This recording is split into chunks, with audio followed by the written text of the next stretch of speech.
Hello BookTube, hello Tudorverse. I am a happy camper right now. I went to 2 library book sales today and I got more Tudor books than I would have guessed existed in the entire valley other than in these shelves, and I am thrilled to go through them right now. The first, Whitehall Palace. An architectural history of the royal apartments starting in 1240. We don't have Whitehall anymore. You cannot go see it. So we have all of these stories about all of these events that took place at Whitehall, and we don't have anything that we can go to and stand in and imagine ourselves present. Now I do. Now, we do have the banqueting house, a lot of you are going to say, but that's not Tudor.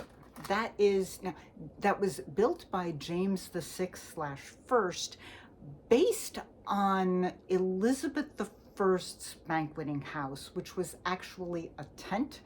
And after about 50 years, it was time to build a new one, and he built a permanent banqueting house. And so we can see that, but not Tudor. So that was not my jam. So this is unbelievably, I am really thrilled to have this. Even more thrilled, well, I shouldn't judge, not not when you can hear me. Hampton Court, another social and architectural history. This is also going to be a lot of fun. Now, Hampton Court is obviously around, and we can go visit today. The Tudor section is, I don't want to say minor, but if you're spending a full day at Hampton Court, you're spending it in a lot of other parts of the palace. There's not a huge amount left of the Tudor section, and so it will be nice to see that there are rooms apparently in the back that they just haven't opened up to the public, and it'll be nice to have all of those descriptions, and so this will be great too. The Mary Rose. This is the story of the excavation and raising of Henry VIII's flagship that sank in the Battle of the Solent. And in front of Henry, by the way, he had to watch his ships go down. That must have been a horror. But they figured out how to bring it back up. It was a technological feat. They actually raised the entire ship, well, half of the ship.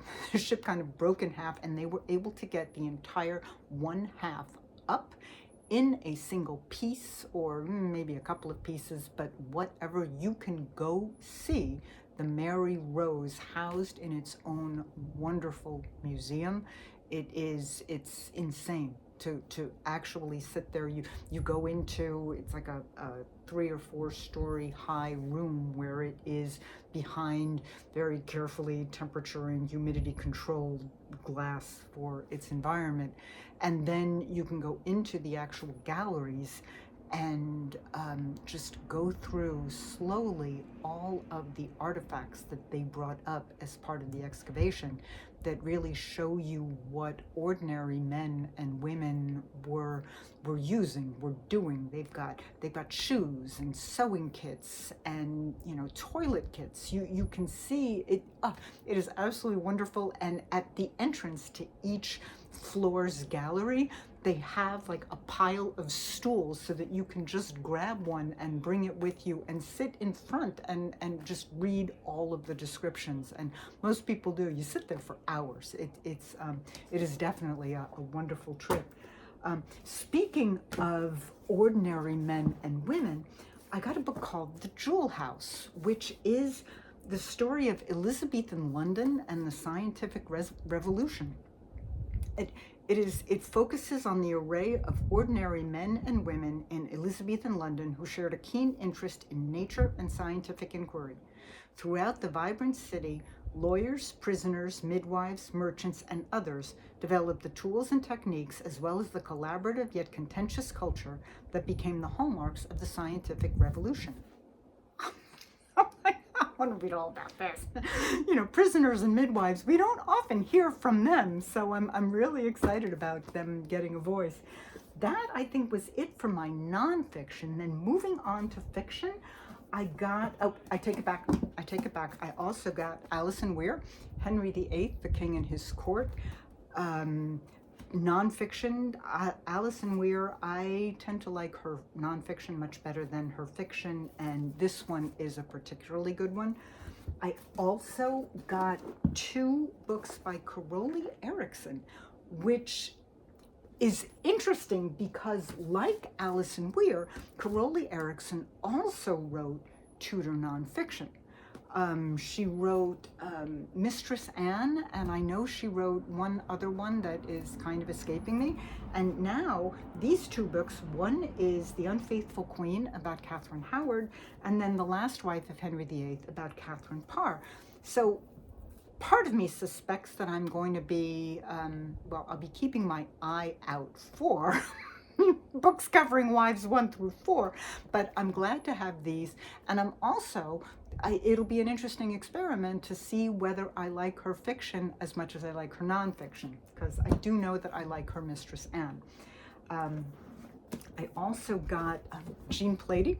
It's always a good day when you pick up a Jean Plaidy. This is St. Thomas's Eve about Thomas More, and this is kind of where Jean Plaidy hits her jam, about she's really, well, she can do pretty much the entire era, but this is the kind of book where she brings a romantic focus to every story she tells. And whatever you might think of Sir Thomas More and his morals and all of that, the way he stood up to Henry was wonderful, was deadly. He was the canary in the coal mine to really tell us just exactly what Henry's justice had turned into. And I don't know, his story is an absolutely fascinating one. So that's going to be a fun one to read. And finally, The Autobiography of Henry VIII by Margaret George. I actually just, with a little flower pressed in it. I actually do more flowers pressed in it. I actually just bought this about a month ago in time for Tudor Timber, and I've been reading it. I bought the ebook version because it was on a sale. But this is the volume that I had. This is the volume that this is the format that I read it in the very first time, and I wanted to have it too. So that was my haul. It is, I'll hold it up just because I know you're supposed to do these things, but I'm gonna, look at that. That's like a good half a bookshelf. Thank you for watching. I'm gonna go rearrange my shelves now. See you soon.